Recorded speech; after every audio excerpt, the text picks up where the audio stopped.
CalazCon is a show about war, obsession, colonialist occupation, and the many forms of violence those inflict. See the description for content warnings specific to this episode.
Welcome back to the final set of episodes for CalazCon. This is the Legislature for Cycle 5, sponsored by Gabe Gonzalez. I'm Austin Ramsey, I am your host for today, and I'm also playing the Speaker of the House, Fabrizio Catana. Today, I am, as always, joined by Anna. Hello, my name's Anna. You can find the games I write at, I think now, capesinthedark.net. Oh, hey. Exciting. And who are you playing? I'm playing Dr. Clepsidra Kane, the legislator for the farm upstate. Wonderful. I'm also joined by Brendan. Hello, my name is Brendan McLeod. You can find all the games that I make at sulcata.itch.io and listen to my other podcast, oathswornpodcast.com. I'm playing Red Philodendron, representing Zero Accountability, or Pizza. Gavin's here too. Hello, I'm Gavin Fraziot. You can find everything that I do, including the magazine and freelance options, at mixsuccess.com. I am playing Kagan Fishy Fishel, representative of Terminal Company. We've also got some PB. Hey folks, I'm PB. You can find my other podcast, The Hooligans, if you want to hear me talk about different dramatic war between different factions, except all those factions are owls. I am playing Gishlak Nil, representative of the Blue Sky Endowment. And last but not least, we've got Snuggs. I'm Snuggs. You can't find me anywhere. Maybe. I'm playing Zendre Mavis, the legislator representative of the 86 Squad. Great. All right, so it is the final recording for the subcommittee on the Hestial front, but the war goes on. We are going to treat this like any other legislative session, because even though Goliath is being destroyed, there is still CalazCon happening in Hestial. They haven't just left because because one squad's big showpiece got destroyed. And the Jovangelians are also still quite unhappy about the presence of the DFS, understandably. So to that end, we will continue through the bureaucratic procedures of the legislature. And to start with, we are going to see if anyone's drives got filled by the actions of the squads during their Cycle 5 final missions. Anna, what did the farm upstate get up to? That is a whole thing. My understanding is that the farm upstate were trying to... They were going after Goliath, right? Ostensibly.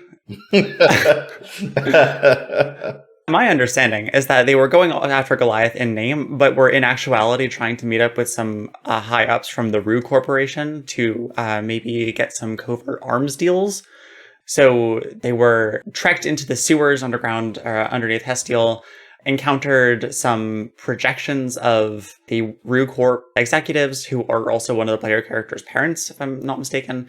It was revealed to be a whole ruse. A big fight ensued, and a lot of people got very upset, and a lot of people left the farm upstate.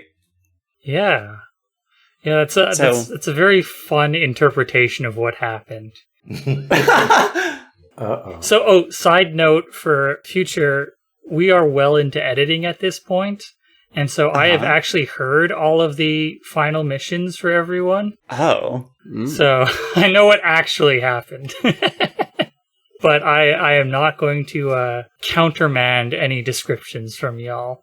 Oh, interesting. Suffice it to say that Red gets a drive tick from the Farm Upstate's actions, and no one else does. Interesting. Huh. Right, you didn't get a covert deal while also working with the Jovelian squad? Damn it. I asked so nicely. Speaking of Red, what is your drive? My drive is to take control of Hestiel through chaos and war. Mm-hmm. Speaking of, what have Pizza been up to in their final mission? Pizza teamed up with Tempestia's squad to attack Goliath on a couple of different fronts. In particular, they were after Dr. Kappas, who had designed and was managing, I believe, the piloting mechanisms, which are like kind of full-body contraptions. But at the same time, they were rescuing some of the civilians inside Goliath that had been trapped by the convention center, suddenly lurching to life. I think a couple of them might have been moms related to some members of Zero Accountability. There might have been a little bit of infighting between Zero Accountability and the Jovengel squad that they are now teamed up with, given how it's a little shaky, but regardless, I'm proud to say that the job got done and everyone important survived. Yes, so notably, no one gets a drive tick from what Pizza got up to in their final mission. It wouldn't be a Zero Accountability mission if there weren't some redacted sections. Gavin, what did Terminal Company get up to in their final mission? Terminal Company did their jobs. And they found out that their commanding officer just up and disappeared, who was the person I ran against. So who knows where they went? More notably, one of the players now has a sliver of the Baron Bastardos AI in their head. It's a good sliver. It's like the one part that's like, maybe actually what we're doing is wrong. Huh. Also, they worked with the Serpent Fangs and took care of the Goliath. I think they finished it off. Yes, they did. That was their task, and they accomplished it well. Let's go. Yeah, so both Fishy and Dr. Kane get a drive tick from Terminal Company since they worked well with a Jovengelian squad during their mission. Thanks, y'all. Or at least had the appearance of doing so. Fishy, what is your drive clock? My drive is to upgrade the ceasefire with Jovengel to a concrete alliance. And Dr. Kane, what's your drive?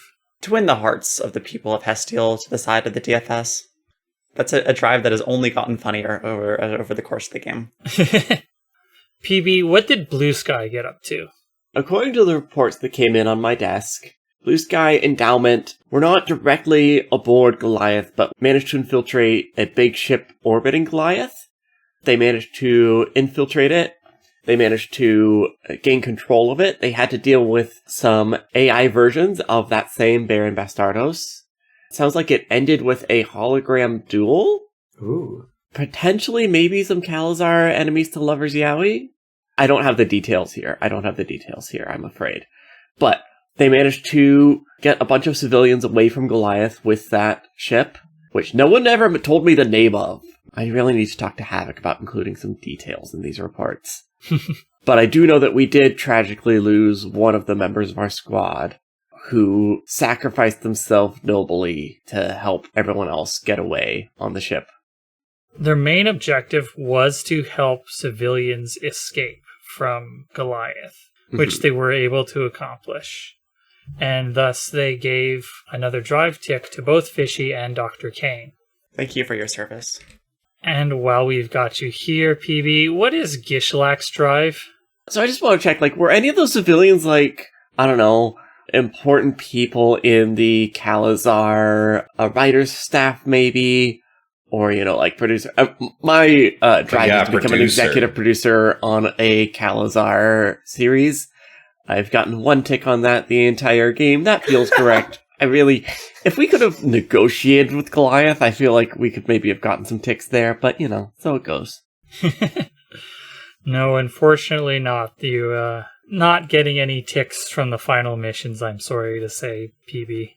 I will survive. And Snuggs, what did the 86 get up to in their final mission? The 86 completed their objective. The Goliath was infiltrated and the self-destruct system was activated with minimal collateral. However, there were a couple of casualties. Hex and Misty are MIA, maybe presumed KIA. The FOB is ready for decommission, which means that it seems like their squad is disbanding, and the remaining personnel are on standby for reassignment. Dang. Yeah, so notably, Snuggs, I think that it's pretty clear, because this is all going to take place about a month after the fall of Goliath. So it's pretty clear that the 86 is going to be dissolved, since there's, like, no one left, basically. They suffered 50% casualties. Ouch. So Zendre is only going to have 1 vote this legislative session. Oof. Not to give myself more homework, but do I have votes for a similar reason? That is a good point. You will also only have 1 vote. Great. Oh, this throws off all of my math. Yeah, so now anyone with 2 votes, which I believe is Terminal Company and Pizza, they are the ones with the power to throw around. That's going to be very, very funny in about 5 minutes. The Speaker of the House enters the university lecture hall that is being used for the parliamentary sessions. They sit down, looking as tired and weary as ever at the podium, bang their gavel twice, and say, "This session of the subcommittee for the Hestial Front is called into order." How's Dr. Kane looking this time? Attentive, for once. Sitting up, like posture straight, absent-mindedly referencing notes on the holo display, but is overall paying attention. Looks fine. How's Red doing? It's hard to say. Red's not there. When Fabrizio comes in, they find a disc or equivalent recording device with a note saying, "Play me," sitting on the podium. We could save that for a speech as time allows. What's Fishy looking and feeling? Fishy's covered in paperwork again, but not like stressed about it anymore. More like this is the groove. This is the element that Fishy was born for. Okay. I thought you meant like a ghillie suit, like some sort of camouflage of office paperwork. It would have been useful a couple of sessions ago. Probably, yeah. How's Gishlak doing? They look better than they did a couple sessions ago. They are back to pretty much their standard self. They're back to wearing their flowing robes, so you can still see they've got some of that, that vinyl-like mobility aid suit beneath it. But they're back to trying to present themselves as their normal image. They are seated with a couple aides. The couple aides are taking notes, and Gishlak is also typing away. Hopefully these ones have been vetted. No, it's. I'm here with my secretary, TK Smythe, who's been around since the first session, and as far as I know, has never been a spy. And how's Zendre feeling? Zendre is Zendre, which is to say that it's hard to tell with a rebreather on his face. He is accompanied now by a new individual, a person in a suit, wearing sunglasses, kind of has like a wired thing to the ear, standing next to him. We don't know what that's about yet, but we'll find out. So, we've got the general vibe for the Parliament. It's time for 2 parliamentary actions each. Does anyone have a speech or horse trading scene they would like to do? I have a speech. Okay. Fabrizio says to everyone, "It seems that Representative Philodendron was unable to be here today, but has left a recording for everyone to be played. I shall now show it to you all." Inserts the recording disc and hits play. What appears is a video taken looking at a desk. Those who know can tell that this is very clearly Gishlak's office. And Red comes in and sits down, straightens his tie, picks up some papers, gives them a look, and looks at the camera and smiles. And says, "Fellow citizens of the Democratic Federated Systems, I want to take this opportunity to thank you for putting your trust in me to serve as your legislator, and for your support of the whole legislature as we deal with the Hestial situation.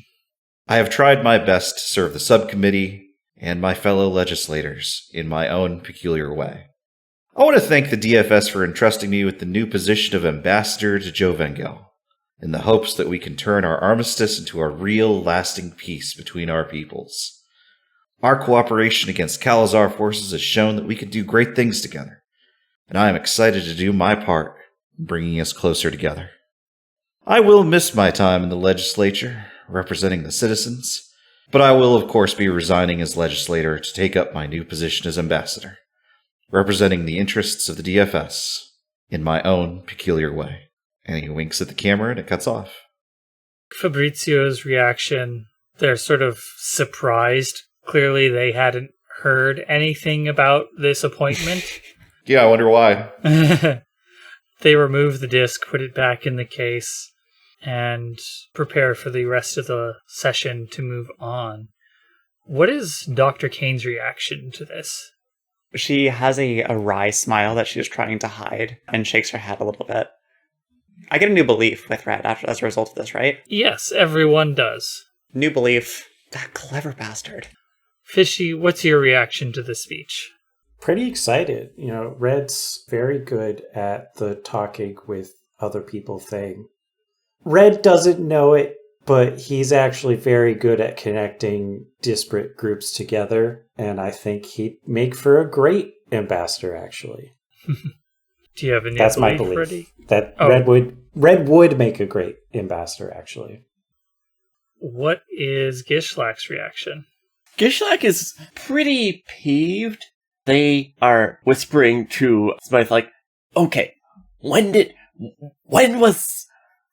he get in there?" And also is mad like, "Hey, wait, if this is actually like legit and not just Red making a move, Gishlak can see their own star falling." So yeah, they're pretty unhappy. And I already have 3 beliefs with Red, so I'll get to ask a truth. Do you got that on deck, or do you need a second? Yeah, I think I'm good. My beliefs about Red are: Red has definitely committed some war crimes. Without his lust for vengeance, what would drive Red? And Red refuses to accept political realities when they matter the most. So the question I want to ask is, have you found something to drive you aside from vengeance? Oh, I did. I found it 30 years ago when Red and Tempestia agreed to start faking their rivalry.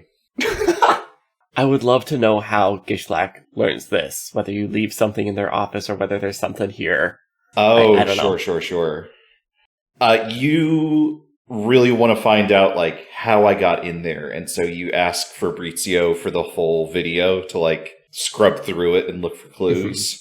Mm-hmm. And just before it cuts off, you can hear the person taking the video say with Tempestia's voice, "I think we got it."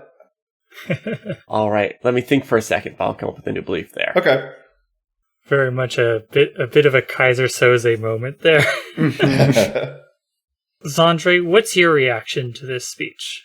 I think he kind of just sort of chuckles to himself as like, yeah, he got us all good. Should have expected this.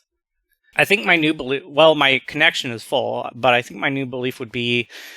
Oh, well, if your connection is full, then you get a question, correct? Yeah. Yeah, Yes. So let's ask the question first, because maybe the answer will direct what your new belief is. Okay. So what are your current beliefs? My current beliefs is I can benefit from his first-hand experience, just as I thought. He can see right through me. He's a terrible comedian, but a capable pragmatist. I guess my question would be, what's his angle? Because, like, you know, suddenly switching tracks feels like a very pragmatic decision.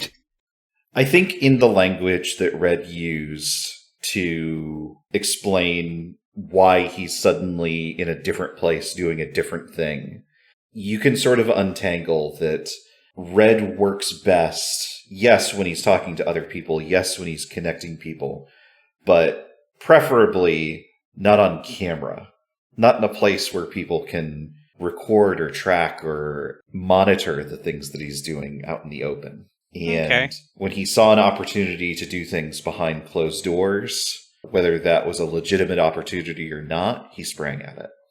I guess game recognizes game. All right, I think my new belief is Red is a two-faced bastard, but proficient one. Why, thank you. I'll say that the new belief I wrote down for Gishlak is basically the same. Red is the kind of politician I thought that I could be. Ooh. Oh, Gishlak. Someday. Maybe when you're as old as I am. You gotta get stabbed by your girlfriend. That's the trick. If you know this. I mean, if Red had stabbed me, then maybe I could have a boyfriend, but I guess that's not going to happen. Only in the AU. Oh. Austin, I don't know what, if anything, you want to do with Zero Accountability's votes. I could see Red leaving, like, details about their work or something like that as a way to, like, distribute those votes to other legislators, but how about we do this? Okay. You've done your speech. Presumably you're planning to do a horse trading scene with someone. Yeah. That I'm guessing will probably be framed as a flashback. No, but it would be suitable representation of giving someone my votes. Okay. Here's my proposal. Why don't we do your horse trading now? And then once that scene concludes, you put in the legislature chat your votes beforehand. And then those get put in regardless of what happens. Oh, I see. Okay. Yeah. That's fine. Yeah, and just spoiler them so that the other legislators don't know how you're going to vote, and we will just run on trust. Well, you can message them directly to Austin. Oh yeah, why don't you just directly message them to me? I wouldn't necessarily know what I'm voting on yet, though, would I? I mean, that's kind of the problem with pre-voting, right? Yeah. I mean, I have no intention of, like, ducking out of the call early or anything like that, so I'm happy to stick around, but yeah, I think that will have the most verisimilitude, is you having given marching orders to those in your political alliance that Red represents before you disappear from everyone. Okay. Yeah. I think I have a way to make this work. Why don't you do your horse trading scene now, and then once that finishes, DM me how your two votes are going to go for strategy and for priorities. Okay. In which case, I would like to have a horse trading scene with Dr. King. Oh, okay. Maybe this is a little bit of a flashback. Maybe this is actually a flash forward or something like this. Mm-hmm. Dr. King, at your lab, you find not a recording, but no, you know what it is? It is a recording. It's another video that says "Play Me" on it. And then there's another note on it that says "No viruses." Great. It's a disc, right? She has to, like, rummage around to get a CD player, which takes probably about 15 minutes. I was trying to figure this out. It's probably like a really lightweight hard drive or something like that. Yeah. But with, like, a transparent shell so you can see, like, a disc spinning inside of it or something. Mm-hmm. I don't know. That's fun. Yeah. Maybe this is like a ribbon cable that needs to be attached to a computer. Yeah. I can't find the right adapter. There you go. Yeah, great. I'm, like, trying to plug it in, and, like, eventually I figure it out, and I boot it up. What do I say? This is another short video. This is Red, like... Red's probably shooting this with his phone or something like that. It's like selfie cam. Yeah. Doctor, sorry to split without a proper goodbye. Hope this will make up for it. But whenever we next meet, I hope it is still as friends. You can find what I left you where no one else can find it. And then he winks and signs off. Where in Dr. Kane's office would she hide something that no one else would be able to find? And what is she already hiding there? Yeah, I know exactly what this is, actually. So in my pilot playbook for this character, my fuel is that I need to flush my local data store. So I have like this big, like basically mind bank that I hook myself up to that just sort of downloads data to a local database. The thing that I'm hiding there is, so I'm imagining this is like kind of like a big chair with like lots of wires sticking out, lots of LEDs, blinking lights, some like cooling fans, like that kind of thing. And the thing that I'm already hiding there is my plans to escape the DFS. So I don't know if this is a physical thing, if this might be like I lift up, I open up one of the side panels and I see a thing there, or it's just sort of embedded somewhere in this long-term archive storage. What do you think this is? In that spot, because of course Red could find it, because Red's the infiltrator. Oh yeah, 100%. There are two things. Yeah. One is the next trashy pulp paperback novel in the series that Dr. Kane's been reading. Wonderful. And the other is a disc that has all of the recordings of the bugged legislature sessions. Oh my god. Oh, that's phenomenal.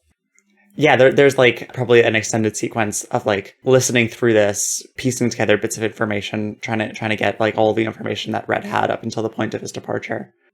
It's like the probably most boring podcast you ever listened to, because there's just like lots of silence. I think there's a lot of, maybe a surprising number of Red, like, attacking assistants in the restrooms to, like, bully them into, like, giving over office keys and stuff. Wow. Yeah, it's not great. What an icon. Gets to, like, one of those parts and just sort of, like, shakes her head. Like, of course, I'm not even surprised anymore. No, you know what? That's not canon. That's a ridiculous thing, and maybe a little bit more problematic than I'm painting Red as. Allison, take that out, please. Like, he's a bad person, but he's not a, like... Maybe it's confronting them, assault guy. Like, outside of the workplace, and it doesn't have to be, like, assault. It could just be, like, shows up at your coffee shop. I mean, he's already done that. But he's more of, like, a lockpick, climb in through the vents kind of guy anyway. Okay. I think my question for you is, what do I learn about Red's plans so that I would be able to do something with your votes? Because that's the upshot of this, right? Or is it just like you've already pre-voted and I don't have any interface here? I just have to like go on vibes. I mean, there's a world where I just tell all of my people to vote the way Dr. Kane votes. Sure. Whatever that is. Austin, I don't know if that suffices for you. I think that works if Dr. Kane does a speech.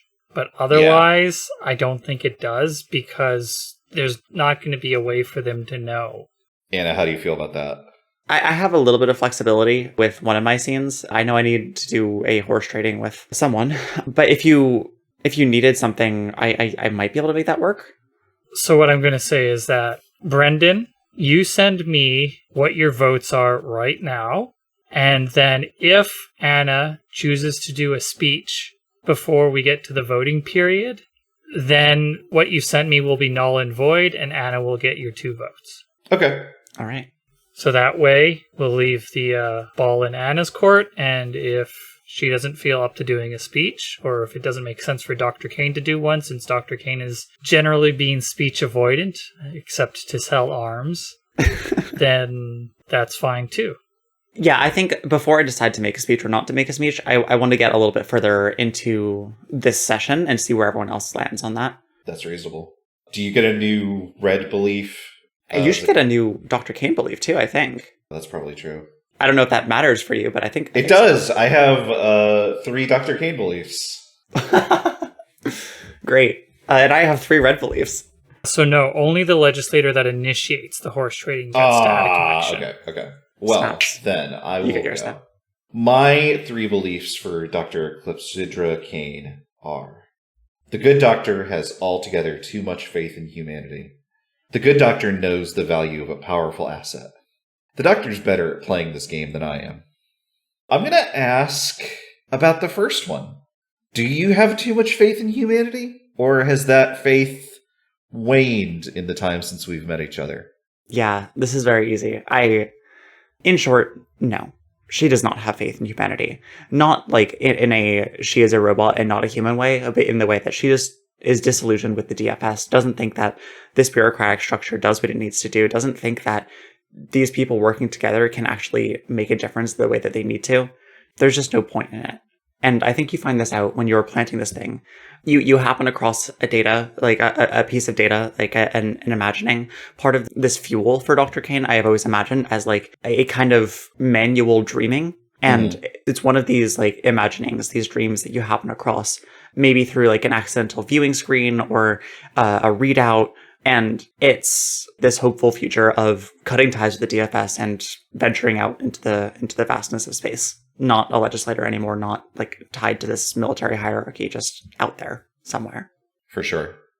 My new belief is the good doctor seeks what I seek by joining the Empire. Okay. Or here, let me spell that even more clearly. The good doctor seeks what I seek by joining the Empire. Freedom. After that, why don't we get a scene with Fishy? Who are you going to have a horse trading scene with, or are you going to make a speech? I had all these plans, and then I found out that all these squads got devastated. And now I have to tinker up new plans. I want to have a horse trading with Anna, or with Dr. Kane. Mm-hmm. If that's all right, that you're having back-to-back. Oh, no, I'm totally fine for that, yeah. Yeah, okay. Have we been meeting regularly now, or is this new? I kind of like that, actually. Is this a sort of formal meeting, or is it an informal meeting? I think it's informal, but we still talk about work, you know? Totally. Yeah. Like we're at a dive bar or something? Mm-hmm. The like kind of dimly lit room, thick with smoke, some honky-tonk playing or something along those lines. Yeah. And we've been here for a few weeks at this point, like coming here regularly. Yeah. I like that. Some like corner booth or like back room where we won't get like accosted or whatever. Okay. What if we... I genuinely don't think it's possible to convince Jovangel to upgrade the ceasefire. But I think it is possible to convince the DFS to stop doing wars of aggression against Jovangel. Fishy, I get so nervous when you set your sights too high. I'm setting them lower. I'm concerned that getting this empire to stop wars of aggression might still be a little bit too high. No, Jovangel's the empire. We're a democratic free states. It's a democracy. Because attacking Hestial proves that like going after Jovangel planets brings us nothing but woe. So like if we just defend the planets we have that actually like us and vote with us, then like it's fine. No more woe. You're preaching to the choir, so to speak. It sounds like you have a plan though. Some strategy to get there. I need your drive clocks. Can we get that in a way that Fishy would actually say in character? Dr. Kane, I need your drive clock. No, okay. Goes down on one knee. I need I know you've been stockpiling resources in social capital, and I need that for this project. I don't have sway in the DFS. I never have. That's not true. You're talking about my boss's boss's boss's boss and trying to convince them to do something.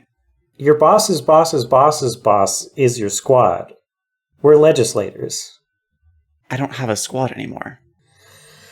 They all died. They all left. But you still have the resources that supported them. True. And if you're looking to get away, I could take on those assets and we could liquidate them or fold them into terminal company or something in order to like... So you're looking for money, credits, obvies? And social capital. One of those is easier to provide than the other, Fishy. I know. I need to be upfront with you. Mm-hmm. You're correct. I've been stockpiling resources and social capital for a few months now. And assuming I played my cards right, by the end of next week, maybe the week after, I'm not going to be a part of the DFS any longer. I'm not a deserter. I'm just leaving. And I need you to know that, because I want you to be able to prepare for that. Why? Because the only thing that was holding me here is it's gone now. And I need to start making decisions for myself. And yes, that is selfish. It is very selfish of me, but I didn't say that. you'd be right to think it. Do you really think it's any better out there? For people in general? Of course not. But for me, I think it would be. They made me to be their legislator, to be their weapons tester, to be their pilot. I can't just... Now that I have this opportunity, I can't just keep letting it happen. Keep letting it happen to you. Yes. Selfish. So if it's money you need, I can make sure you have all the supplies you need. If it's time, I can even give you a little bit of that. But past a certain point, I'm getting on a ship and I'm leaving. And I'm sorry about that. I'll be sad to see you go, but I'm not going to stop you. I'll be sad to go myself. You have these ambitions for what the future holds, and I don't think I can help you get there. But I think I can help you set up to get there soon. Does that make sense? Yes, but we all worked together before, and we created a historical moment. And your argument here is that you can't work together anymore because you don't think historical moments are possible. No. My argument here is that I can't work together anymore because it's not what I need for myself right now.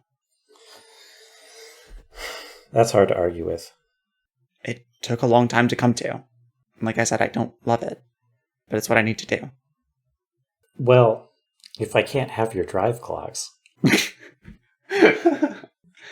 I mean, talking mechanics, full cards on the table, I can give you supply points, which don't really matter. I can give you votes. Well, if I get 2 more supply, I can fill up my second drive clock. Ooh. And I need 4 in order to convince the DFS to stop doing wars of aggression. Mm-hmm. Red also has a full drive clock, for what it's worth. Brendan, maybe I can pitch it like this. Before Red, legislator Philodendron left, he left me a message, and I think some of the remaining Zero accountability staff, I think I could talk to them, and I think I might be able to get you some of their resources. I'm not sure how much longer Zero accountability itself is going to be around as a squad here at the DFS, but some of those resources might be able to help in what you're trying to do as well. And like I said, the resources of the farm upstate, in so much as it is a squad that exists at all anymore, I can lend those to you as well. I appreciate it. And, quit while you're ahead. Isn't that what they say? I don't think I'm very far ahead. No, I should quit. I shouldn't press.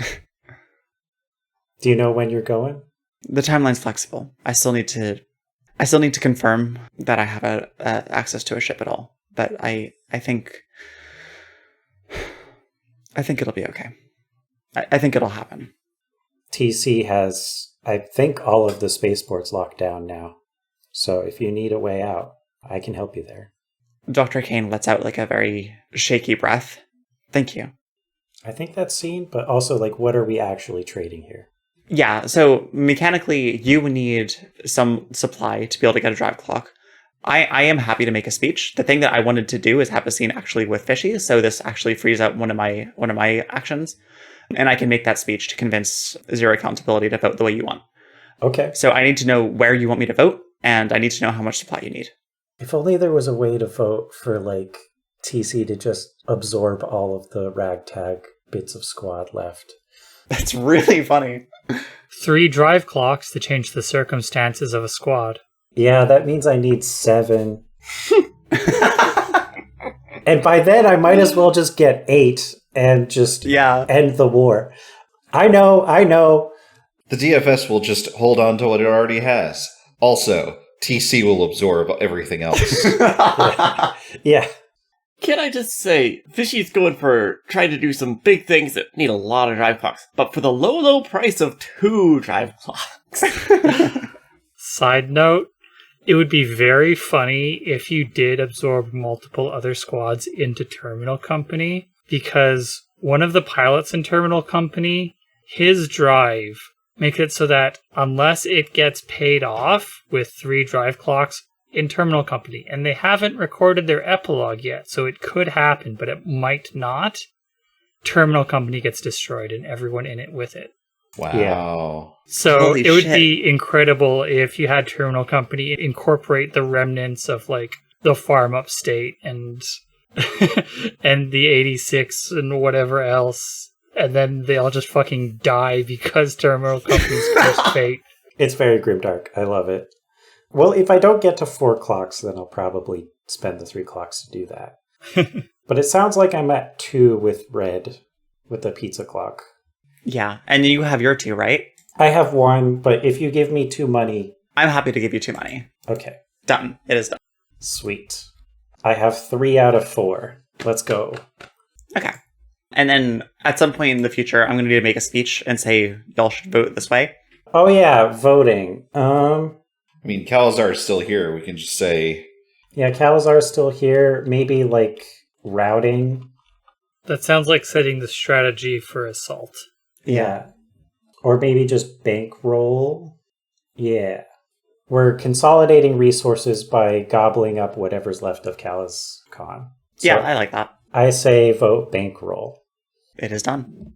Or it will be whenever I have my scene. Awesome. Okay. How about a scene with Gishlak? Yeah.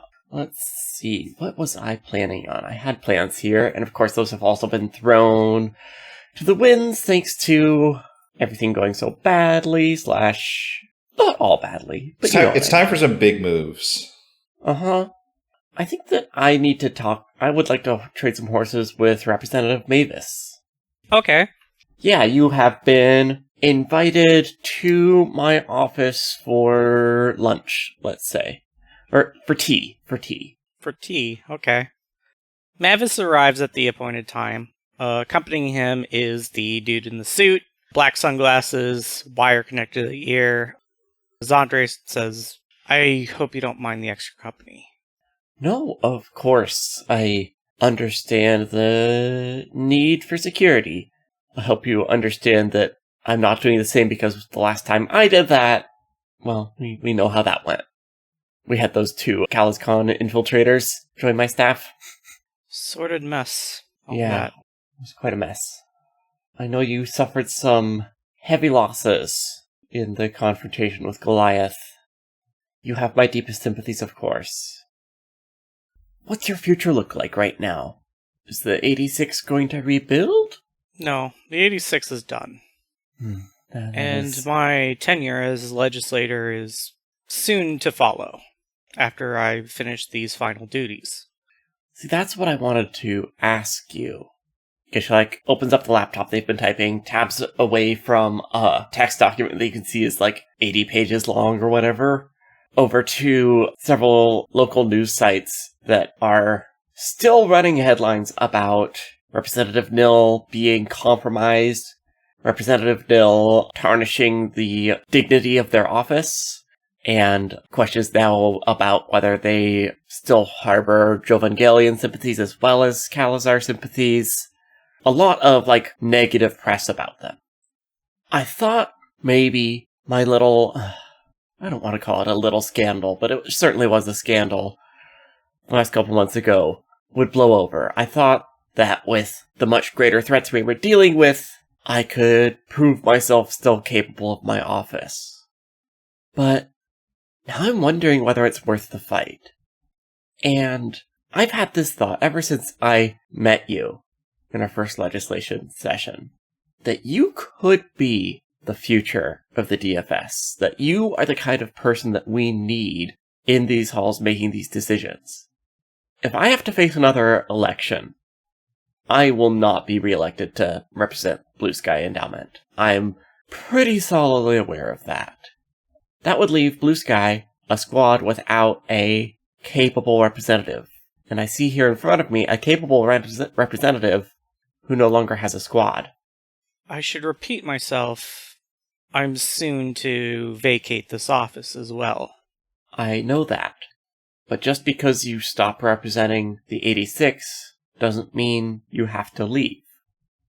I would fully endorse you as the new legislator for the Blue Sky Endowment. Or I would not endorse you depending on how the polling turns out. They could use someone like you. You know how to negotiate. You know how to work for the best interests of everyone in this city, on this planet. Honestly, and I don't say this lightly, I feel that you're perhaps a better person for me. A little more, what's the opposite of self-interested? Altruistic? You maybe bring an altruism that this conflict sorely needs. Without you and without Representative Fischel, I really fear for what the future of this legislature would be. Nil. There's a crestfallen expression in Zendre's eyes as he looks up and he looks over towards the person accompanying him. He looks down at his wrist, and there is a sort of like, I guess a kind of manacle around it. Has like a device affixed to it. Mm-hmm. I really appreciate your sentiment, though I fear that your trust is misplaced. After my final duties here, I am to be tried for political engineering and sabotage.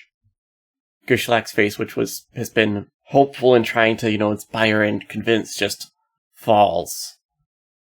That's bullshit. Yeah, no, that's bullshit. That's fucking bullshit. God damn it. It's the truth, though. Do you know how I got this position? I assume you were elected by your squad, as this system works because we are a democracy. I won by default. It's because all of my rivals vanished. And though my hands were clean, though I did not make any direct action myself, there were people I was associated with who paved the way for my position. The goal being to upset the democratic process. A goal which, at the last, I found that I lacked the resolve to fulfill. So yes, you could say I'm altruistic when it really came down to it, but that altruism cost me everything. Gishlak stands up. I don't know, they're struggling to find the right words, the right thing they can say to fix this, to take this plan that they had been forming in their head of like, okay, this is how I safeguard the future of Hestial. This is how I ensure that this entire legislature is falling apart, and it's just under the weight of so much fucking bullshit. They walk over to Zendre, put a hand on their shoulder, and just look them square in the eyes and say, Zendre, you are a good person. Never regret that. And then I think they just walk out of their own office, just like, well, shit, what do I do now? Yeah, the scene ends with Zendre just sort of like staring forward in thought. Cup of tea in front of them, slowly cooling. Mm-hmm. Didn't sound like there was much exchange of votes or supply there. Is that safe to say? Nope. Okay. Gishlak, you get a new belief with Zendre. Mm-hmm. Yeah. If the DFS won't have Representative Mavis, then it doesn't deserve him. Good belief. Yeah. Speaking of beliefs, we forgot to do the one for Fishy about Dr. Kane after their horse trading scene. So that would be my fourth one. Mm-hmm. And my current beliefs are, her ends are right, but her means concern me. Goo grenades, I don't think I have the time to bother. Dr. Kane has a good heart. I wish we all had more to offer. My question is, are we going to keep in contact? Or is this like, when you're gone, you're like AWOL? I like that. I don't think that she can keep in contact often.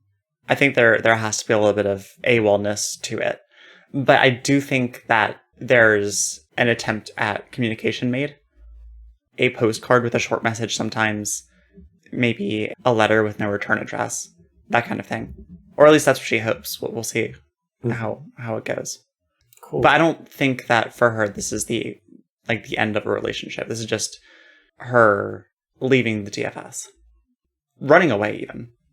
And my belief is Dr. Kane would have been better off if she never had to make a weapon.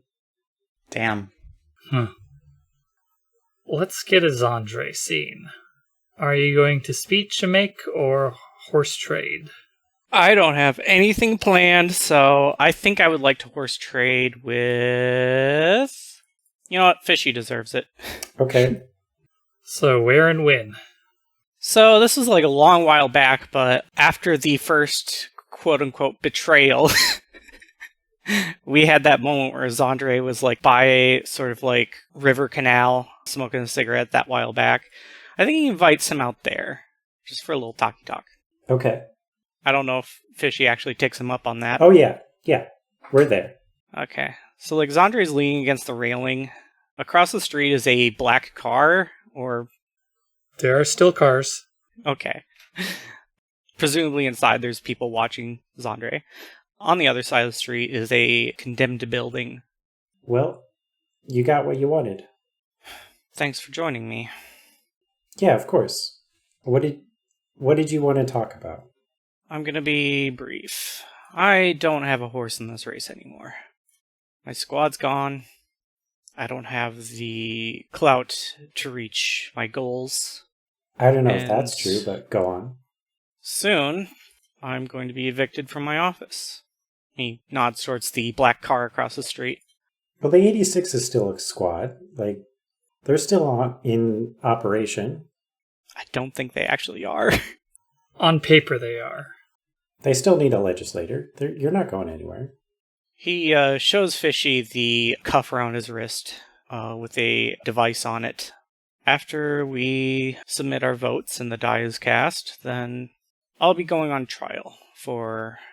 And, you know, to save the listener the the whole rundown, he reprises everything that he said to Gishlak. Is like, yeah, these are my crimes. When you asked me for help, I didn't expect this to be the result. I'm not here to ask for help or beg a boon. I'm actually here to offer something. Okay. My influence is severely diminished. I can at least offer a push in your direction.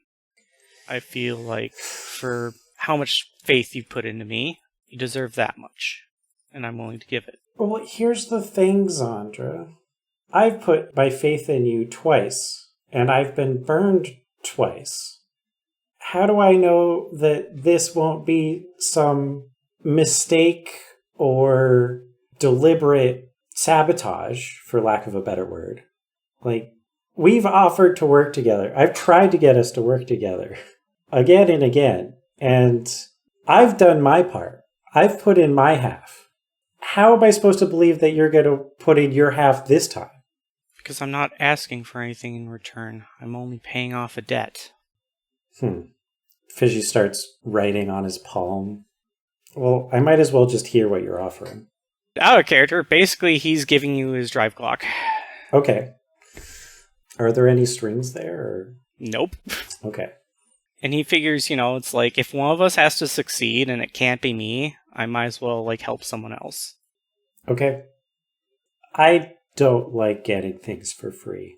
Like I said. The least I can do is make sure that the remains of the 86 are looked after. You would do that? If I can. You know, Gishlak played me up as being the best bet for the DFS. I always figured that you were the better man for the position. Wow. Despite everything, I do believe that. I wish we could have worked together more, Zendre. There are no kings in the DFS, and I'm not looking to be one. It takes a village to run a country. Isn't that what they say? So, I hope you learn your lesson, and when you come back out, you find me. And I think on cue, there's like a beep on the wrist, and he nods. He's going to offer a hand for a handshake and say it was good working with you. Oh yeah, I'll take that. Firm handshake. And he's going to walk to the car as one of the men gets out and make sure he doesn't try anything funny. Yeah, that's going to be it for me.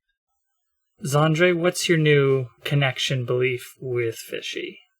Despite everything, he can still put his faith in others, is what I'm going to put. Dr. Kane, I believe it's time for a scene from you. You're going to get a speech or a horse trading? Horse trade first. Gishlak, where do I find you? I think, actually, no, there's somewhere that needs to be without bugs. And I have a healthy respect for Red, but I do not trust those bugs are not still recording. Yeah. We put the statue garden outside the DFS, actual main, building on screen a few times. So I think I show up at your office and I invite you for a stroll. I would love for this to be right after I walk out of my office, just stunned at Zandre's revelations. Oh my god, yeah, exactly that. Do you just bump into Dr. Kane in the hallway as Dr. Kane is on her way to your office? Yeah. You turn a corner just as I'm turning a corner and we almost run into each other. Oh, Gishlak, I was just looking for you. Would you mind, do you have time for a stroll and through the statue garden, a walk? I guess it's been a busy day for everyone, I'm sure. Excuse my language, but it's been a fucking day. Oh, that bad, huh? Yeah. Hopefully I don't make it any worse.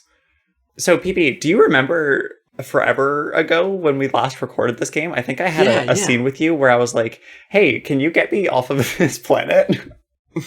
Absolutely, I remember that. Okay, great. I just wanted to set the stage. This is me checking in on that.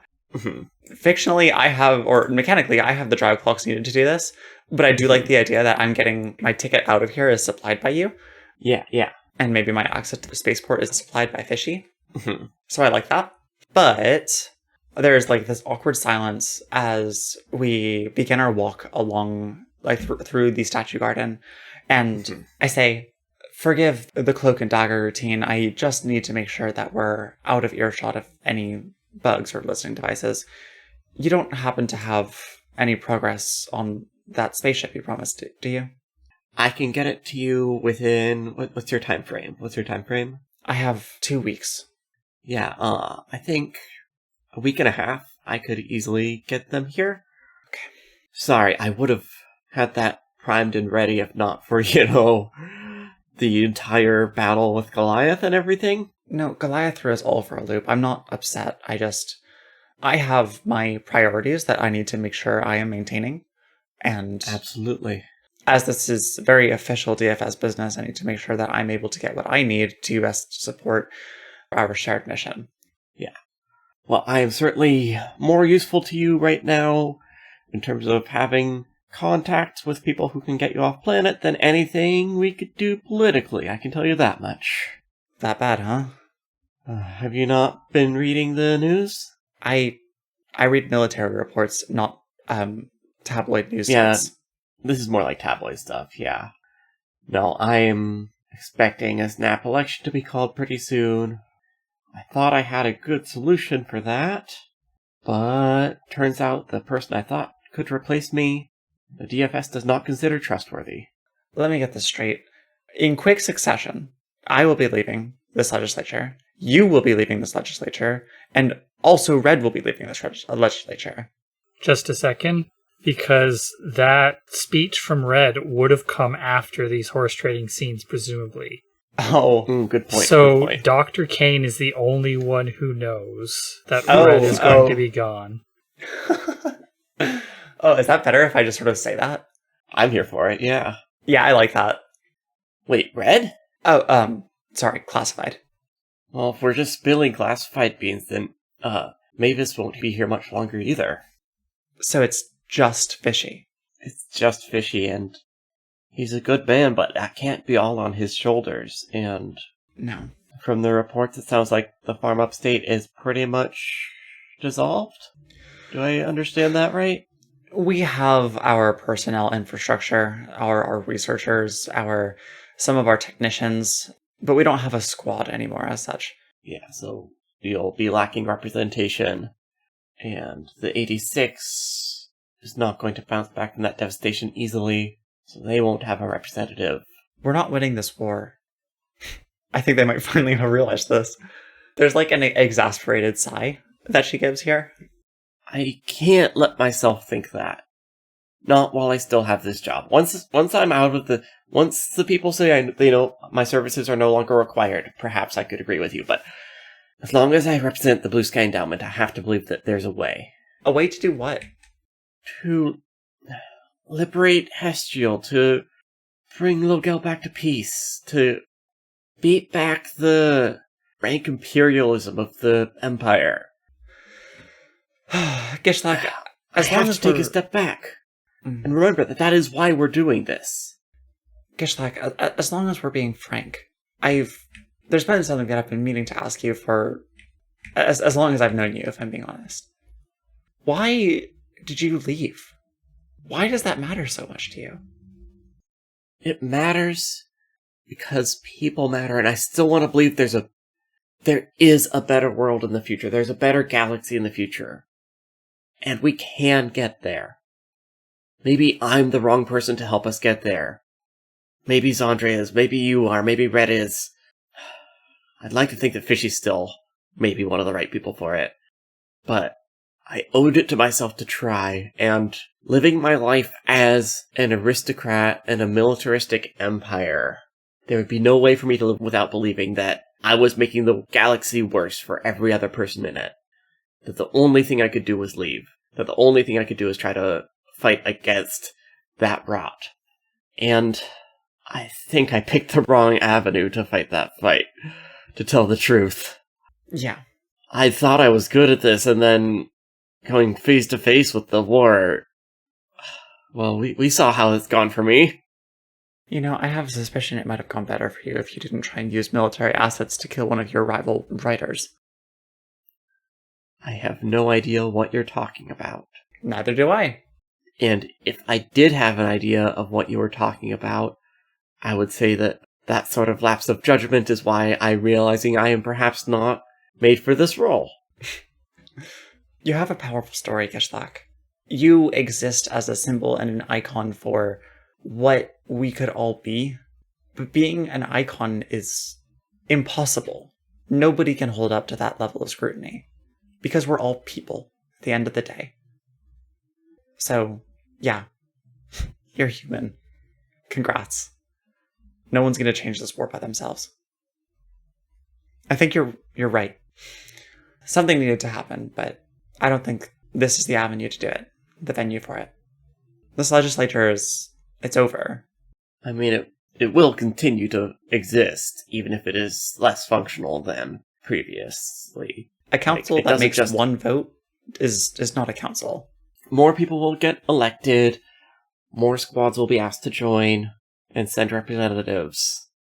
Regardless of what you or I try to do, this conflict's not ending tomorrow, it's not ending next week, it's not ending next month.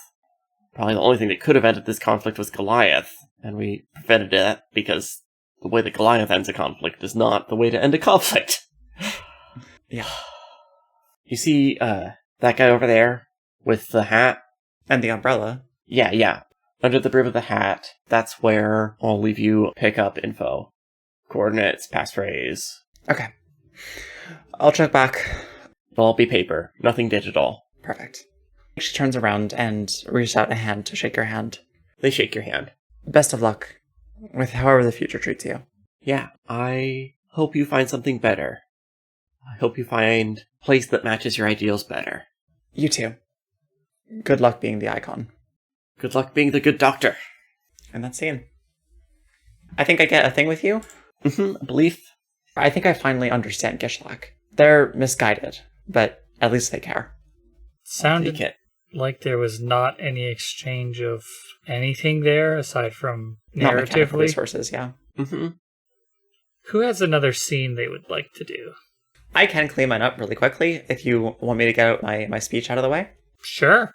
Flash forward, Red's video goes on screen, and then Dr. Kane stands up to make a speech. The House recognizes Representative Kane. Gets up to the podium, flicks away the holo displays and turns them off, and just says, actually, Gavin, we're doing a bankroll mission, right? Or a bankroll strategy. Yes. Focusing on vacuuming up whatever, Calazar resources are still like doing a routing, but like eluding routing, I guess. Yeah, totally. And then the speech is just, it's very short. She just says, in accordance with the motion by Representative Fischel, I recommend that we pursue a bankroll strategy as we try and repurpose and recollect the assets left by the CalazCon forces. And that's it.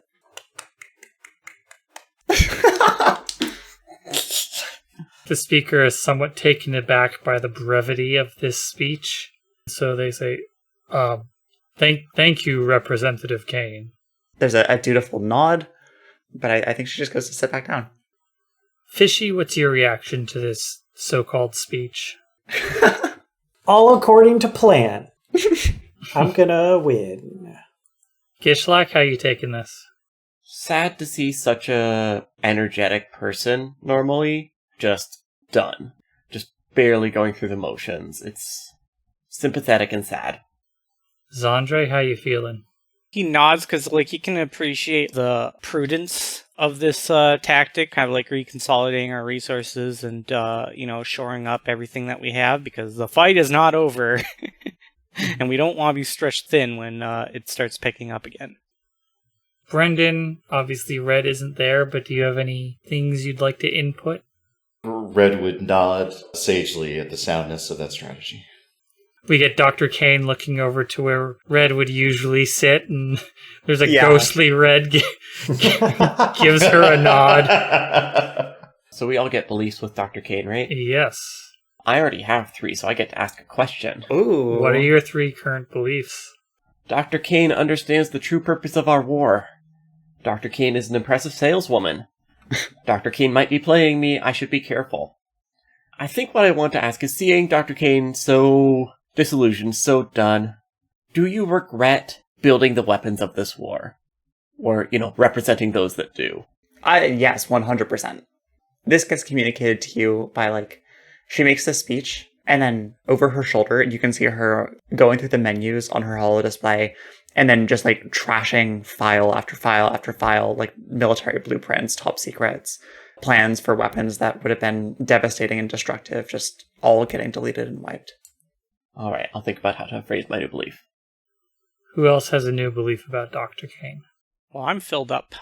Ooh, another one. So my current standing beliefs are: I respect the diplomatic approach, even if it's easier said than done. The good doctor's technology could definitely give the 86 a much-needed edge. She employs unconventional tools. Sometimes unconventional is needed. I think I'm going to ask a truth related to the first one. Is there any time where she wished that she had gone a less diplomatic approach? Or is she stand by that? I know that she doesn't have faith in the DFS, but as a person, had she ever, this would be easier if I just, did a mind melt ray, I guess. Yeah, no, I think the biggest contrast for me and my characterization of her is, how she talks about how to fight the war, and then how she responded to the Chameleon Corps when they invaded the legislature. I think that's what the squad was called. But, at that point, it was, out-and-out violence, right? Shooting weird hypertech goo teeth and guns.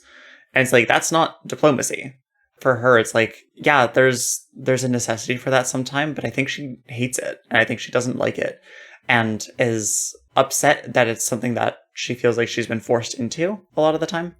Okay. Okay, we'll give you a minute to think about what your new belief is. In the meantime, Fishy, do you have one for Dr. Kane or a question? I don't have a question yet, but my second belief here is, may we meet again, Doc. Great. Should Red have a new belief? Or should his beliefs about her remain frozen in time? Well, I got the new one from our horse trade, but I think my new belief there is pretty firm. Mm-hmm. So no new one from the speech, then? Sure, I'll give a new one. The new one is... You don't have to if you don't think it makes sense, because obviously Red wasn't here for the speech at the time. Yeah, I don't really think so. But my new one from the earlier scene is still... The good doctor seeks what I seek by joining the Empire of Freedom. Okay.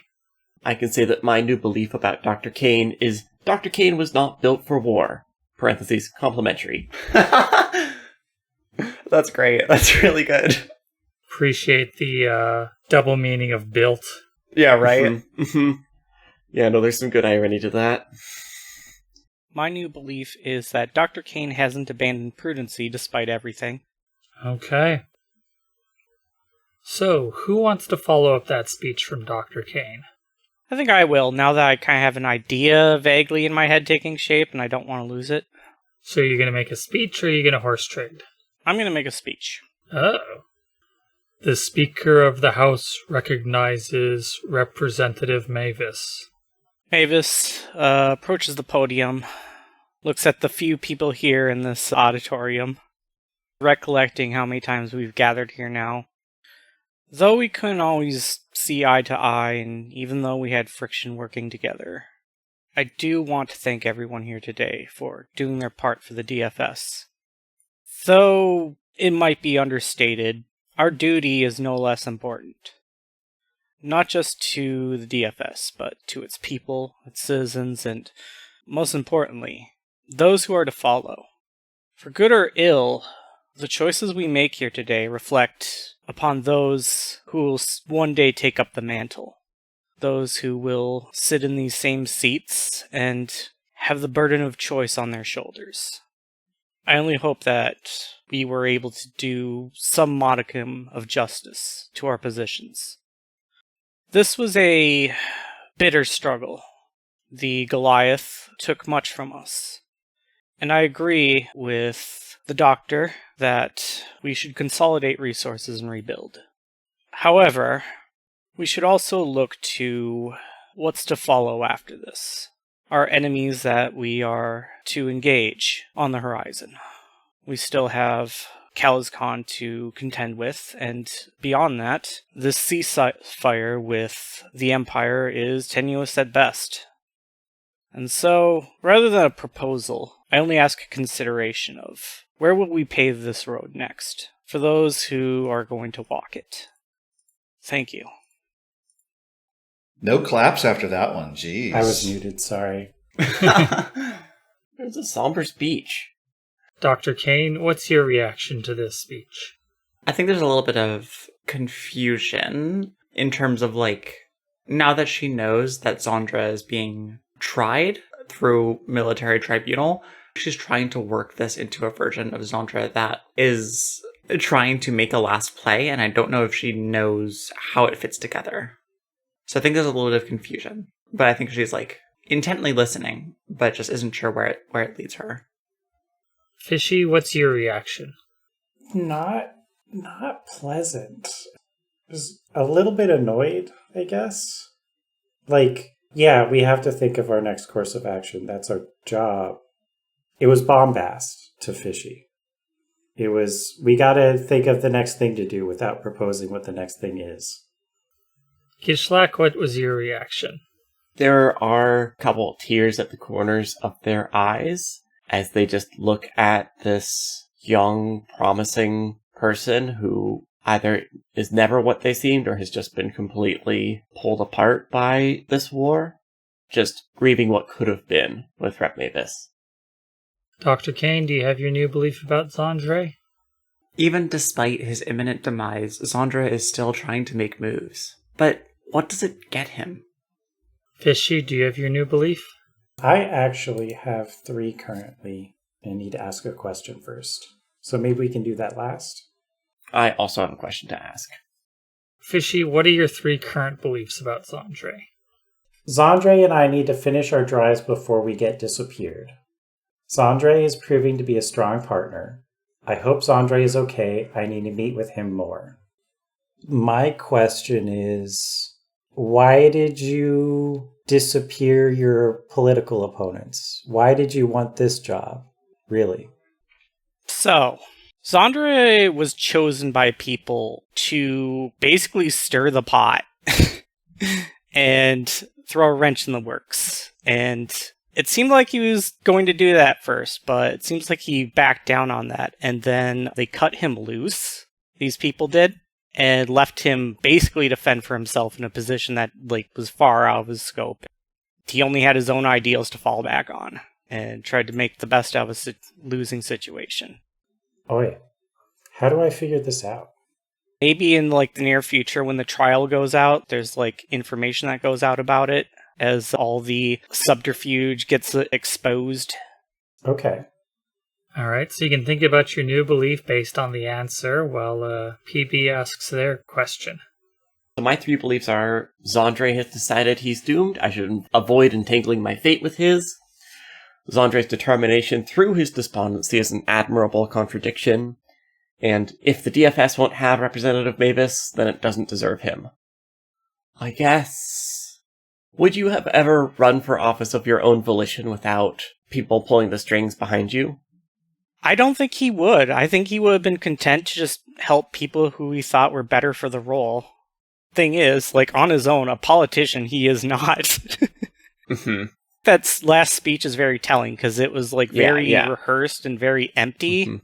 Mm-hmm. and had nothing to say. And maybe he intended it that way. Who knows? Uh-huh. Hey, death of the author, that's how it came off. Aww. Fishy, do you have your new belief? People have been controlling Zendre his whole life. When he gets out, I need to make sure he actually wants to work for me. That's good. Gishlak, your new belief about Zendre? My new belief is, I thought Zandre was an inspiration, but he's just a victim of powers beyond our control. So, who has another scene they'd like to do? I have a speech I can give, but I also just spilled coffee. I need to clean that up first. Does anyone have a horse trading that does not involve Gishlak? I want to see if I can get a horse trading with Red somehow. Sure. Since I have my 4 drives now. Is there a version of this where you somehow, you pull resources to, get a hold of Red before he leaves the planet? Yeah. Or, corners him when he's, trying to go or something? Yeah, I think this is after the speech. Terminal Company controls all the spaceports. You had to get through a spaceport. Yeah, that's true. You realize that Red is trying to, smuggle himself off planet, figure out which one it is, and corner me. Yeah. So, question.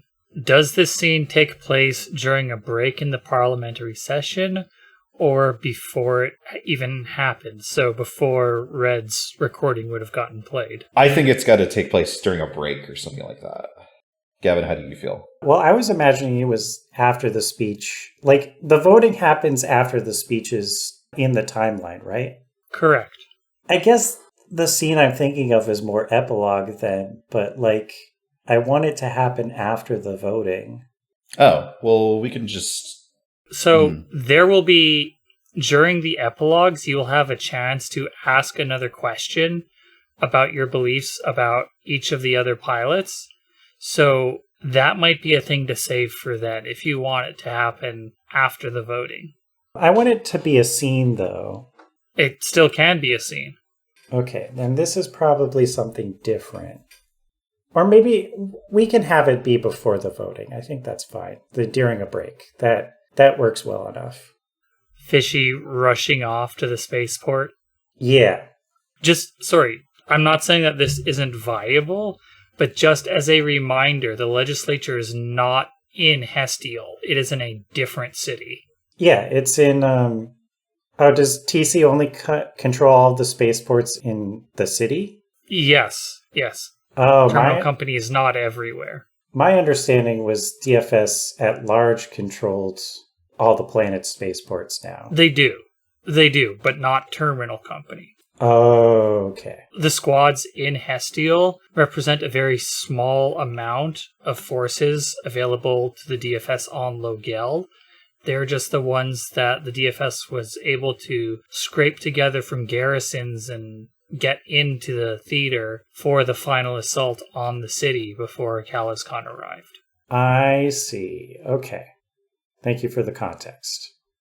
This is probably on the train or some sort of... We don't take the public transport. We get Ever since the assassination attempt, we probably just get escorted places. Well, maybe because Red's trying to get away without being... Yeah, Red wouldn't use that escort because he's trying to escape, quote unquote. Yeah, has been shaking them ever since they got assigned. So yeah, then maybe we're on like the train to the spaceport. Sure. And I sit down across the aisle from you. Sorry, when is this happening? During a break after your Before speech, voting. before the vote. Okay. Red has like a newspaper up in front of his face, but the cart is like mostly empty. As you sit down, like lowers it and then pulls down the aviators that he was wearing to disguise himself. My arms are crossed. Don't you have a... Looks at his wrist. There's not a watch on it. Don't you have a session to be taking part in? There's a recess, which you would understand if you had attended like you're supposed to. Yeah, I was never clear on all the rules and procedures.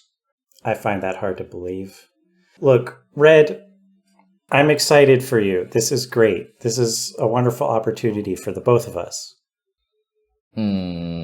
Yes. I could see how you'd feel that way. We need somebody representing the DFS to Jovangel to show that we aren't horrible, for lack of a better word. Squints. Do you... No, of course you do. Of course you think that. There's just one thing. You forgot your papers. And pulls out like a briefcase full of like all the paperwork to become an actual ambassador. Well, as I said, rules, procedures, not my strong suit. Yeah, well, it's all taken care of. Just here. Hands it over. Looking at it like it's a poison-tipped knife. Just sets it in Red's lap. There you go. We'll be keeping in regular contact from now on, I hope. Staring at it like dumbfounded. You know, I've got a lot of comrades in arms who came from Jovangel. I hear they've got some beautiful garden planets out there, and I'm sure they're going to show them all to you. Well, I expect I'll be able to tell you all about them whenever we next speak. But remember, you're not there just to look at the pretty plants. We're trying to win the peace here. Small smile of someone that knows he's been beat. I know you can do it, Red. Just punch his shoulder. It goes over and sits next to him.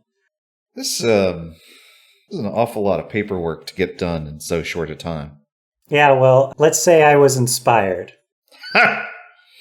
Yeah, I bet you were. This looks like my stop. Good luck out there. Be seeing you, Official. You will. And now I gotta run all the way back. Fishy takes a couple of steps and then sees a unattended electric scooter and hijacks it. Yes, let's go. Great. Good scene. Incredibly, Fishy did not correct Red in calling him Fischl. Oh, I totally forgot. I was just in the moment. No, it's like, I think it's a good bit of like characterization. It feels like a sense of maturation. Oh, yeah. Fishy, you get a new belief with Red. And this is my 4th. We're getting so much XP. Yeah. My current connections are, what's this guy even doing here? What's with this guy's obsession with Tempestia? Yeah, I wonder. Red would make a good ambassador, actually. What's a good question here? How did you get elected, actually? The same way Zendre did. Uncontested. I never wanted to be a legislator. I was pulled out of whatever deep cover I was in and told, here, you have to wear a suit now. Go to work. Has the DFS secretly been a cryptocracy this whole time? No. No, I it's won just my election fair and square. it's legislatures and voting bodies on top of legislatures and voting bodies. All the way up, all the way down. They put me in a spot. They moved me within the citizenship requirements of some particular space so that I could count them as my constituency. They made sure that I was not contested. God, there's corruption all the way up, and it's just visible if you know where to look. Uh-huh. Well, there's the chip in the armor that is Fishy's, like, total belief in democracy. No way. Fishy can fix it. Yeah. I'm not the baddie. Anna writes, Fishy's about to have an Are We the Baddies moment. No. It's much worse. I'm the one good apple that can unrot this barrel. Yeah, Oh no, that's so much worse. That's so good. Yeah, something like, I'm the one good apple that can unrot this barrel, and Red's going to help me. That's great. Yeah. Something that, I don't know if I've said this on mic, but something that I have really enjoyed about recording CalazCon is that there were very few hard facts about the DFS going into it, as presented to everyone, the cast, the audience. It was basically just that it is a democracy with lots of voting bodies, and that it had invaded a planet to liberate said planet from an autocratic empire. And through the choices made by the various cast members, it has become quite dystopic. Well, you're right what you know. Yeah, I kind of figured that was what happened. Yep. Anyway, Gishlak, it's time for your final scene. Yeah, I think I need to give one more speech. I would love to have another scene with Fishy or Red, but also I'm pretty happy with where those relationships have ended up. And also I feel like I do need to talk about some things. Gishlak has approached the front of the legislature. They have a series of note cards in their hand, on paper for once, instead of like digital notes. The Speaker of the House recognizes Representative Nil. Thank you. Thank you to everyone who is here today.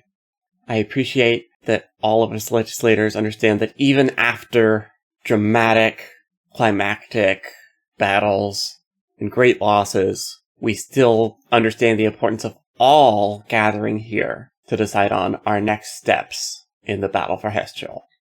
The battle against Goliath was a taxing one.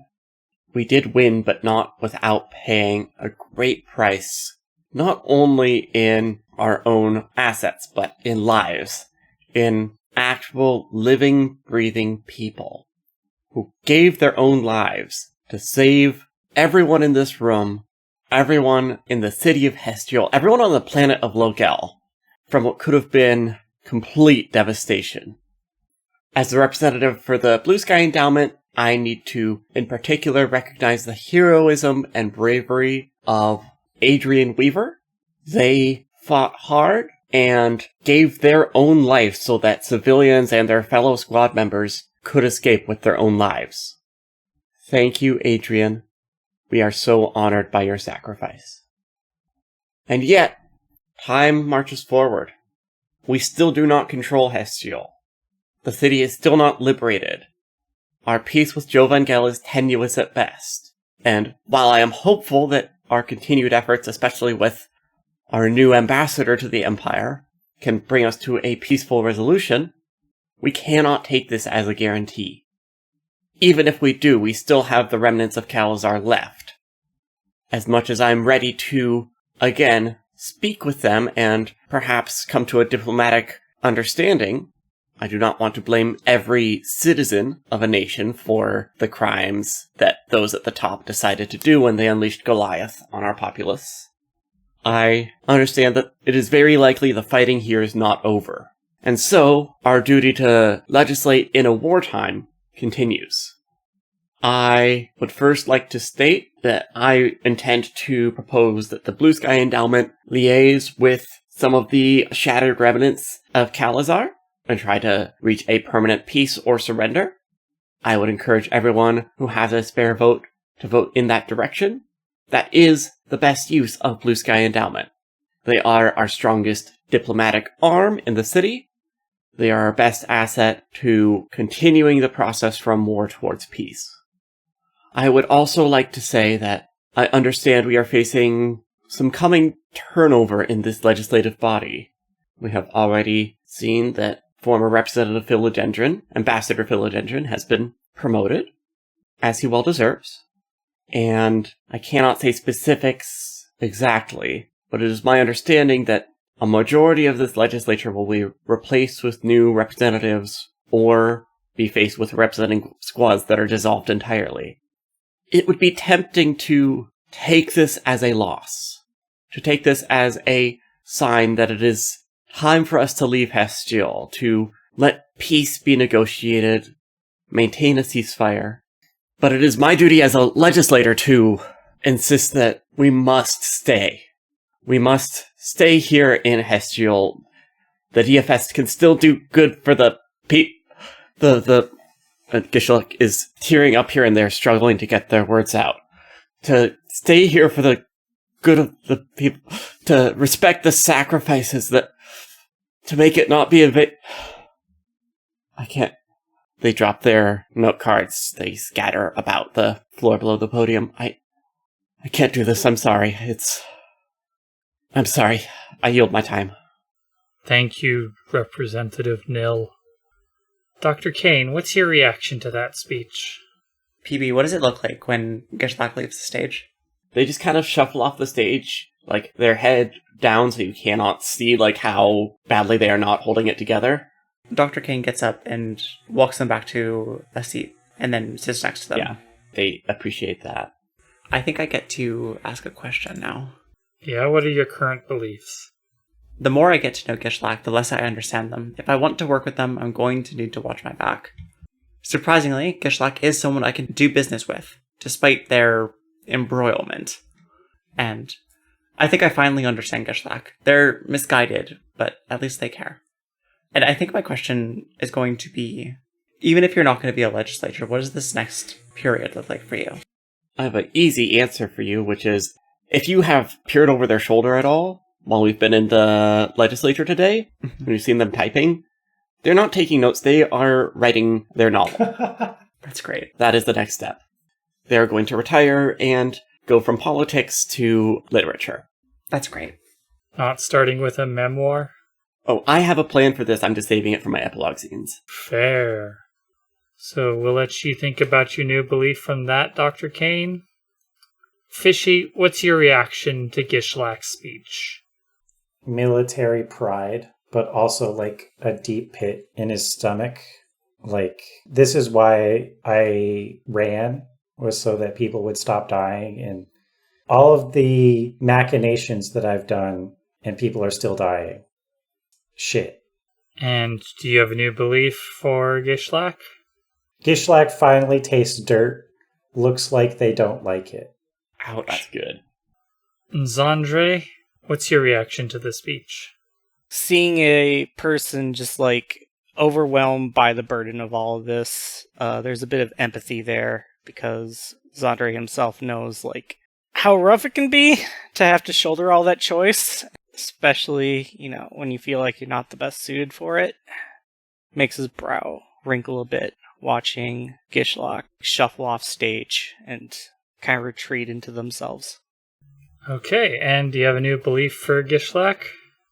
I think it's like something along the lines of seeing someone break under the weight of responsibility puts things into perspective from a different lens. I'll find a way to condense that into fewer words, but yes. Okay. And Dr. Kane, do you have a new belief from your question? Gishlak will be a better writer than a legislator. I can't wait to hear what they have to say. Now that is a vote of confidence I will take. Yeah, that's almost heartwarming. Finally, everything's coming up nil. I have characterized Dr. Kane as someone who really likes trashy novels, so I feel like Gishlak would have to be a really, really bad writer for Dr. Kane not to like it. So, we close out the activities of the legislature with Representative Nil's teary-eyed, interrupted speech, and we move on to the voting. The first step is that anyone may propose a strategy. Dr. Kane, do you have a strategy to propose? I would like to propose the bankroll strategy. Red, I'm going to say you can't propose any strategies. I think that's fair. Right you are. Fishy, do you have any strategies to propose? No. Gishlak, do you have any strategies to propose? Sure, I'll propose liaise. And Zendre, do you have any strategies to propose? I think I'm gonna back the bankroll one. So, Everyone in the legislators chat, put in the number of letters that you want to vote for. The number is equal to your current amount of votes. Dr. Kane, I believe that would be 3 for you from Red handing you over his political support. Mm-hmm. Fishy will have 2 as normal, Gishlak will have 1 as normal, and Zendre will have 1 due to the soon-to-be dissolution of the 86. Put your votes into chat, and then let me know when you're ready. I'm ready. Ready? I'm ready. I'm ready. Hit enter now. Okay. Literally everyone voted for bankroll. Let's go. PP, why did you even suggest liaise? I just wanted to give a second option in case we didn't want it to just be purely unanimous. Well, we did it. That's true. was Democracy purely hates unanimous. unanimity. Give peace a chance, you know? Gishlak, no, the most give peace a chance legislator, definitely. Time for the priorities. Dr. Kane, do you have any priorities to propose? No. Fishy, do you have any priorities to propose? No? Gishlak, do you have any priorities to propose? Yes, the Blue Sky Endowment liaise with the scattered remnants of CalazCon. You should pick a Post specific Goliath. squad or a specific objective. Sorry, I need to pull up the list of specific CalazCon squads. One sec. Who's left? The Arts Association? That would be fun. All of the CalazCon squads are still intact. The 501st are still attacked? Oh, no, sorry. Yeah. They're the only ones who Okay. got removed. Yeah, we'll say the Artists Association. That's fun. Okay. Liaise with the CAA. Zandre, do you have any priorities to propose? Nope. Well, with only one priority mission proposed, it is effectively going to pass unanimously. Unless anyone wants to change their mind about proposals? No. I don't think so. Okay. I would vote for this. Alright, so everyone else will be bankrolling generally, scooping up whatever resources they can for the DFS, whether from CalazCon or from the Jovangelians. And Blue Sky will be meeting with the Calazarian Artist Association in hopes of making peace with them to some degree. That was a very quick bit of voting. Mm-hmm. Dr. Kane, what is your reaction to this set of votes? She stands up, gives Gishlak a handshake, makes eye contact with Fishy, does a quick salute, and walks out. Salute. Fishy, what's your reaction to these votes? The work never ends. I'm going to collect up my paperwork and get back to the next part of the plan. Gishlak, what's your reaction? They are too upset to properly appreciate that, like, hey, for once this worked exactly. I got everything I wanted from a legislative session and no one even tried to stop me. Any other day, any other Gishlak, this would be a win. Today, they don't care. They just need to go out and touch some grass. Zandre, what's your reaction? Once the votes have been tallied and counted for, his job here is done, so he stands up, nods to the person accompanying him. The person puts a hand on their shoulder and walks them out. There's a police vehicle waiting outside. Days or weeks later, Red, you find out about how this final vote went. This would be public record in the DFS. I don't know if Red would be paying attention to that anymore, but I'm curious, how does it find its way to your ears and eyes, and what's your reaction to it? Thanks to the machinations of Fishy, I find myself obliged to pay attention, yes. And although everything seems to have gone more or less as I would have hoped, I am pleased that my message to the good doctor seems to have been uncovered successfully. Hours before we did the voting, I DM'd Austin to say, bankroll all the way, because I figured that was probably the way that things ought to go. And lo and behold, look at that. So maybe an auspicious start to a career as an ambassador. Speaker of the House, Fabrizio Catana, bangs their gavel twice and says, This session of the Subcommittee for Hestial Legislature is now closed.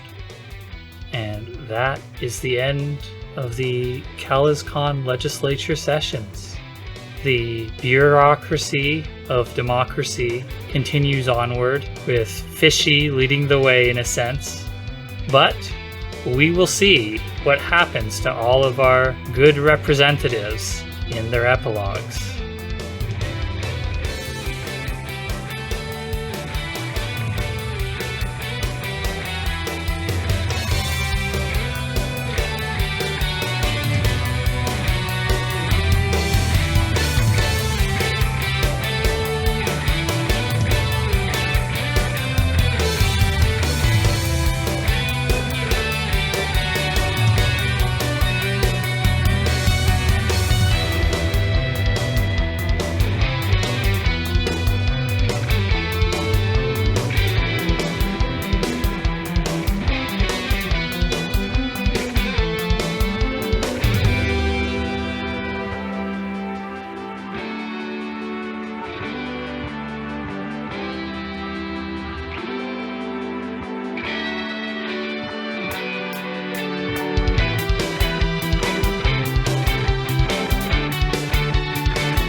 Thanks for listening to CalazCon.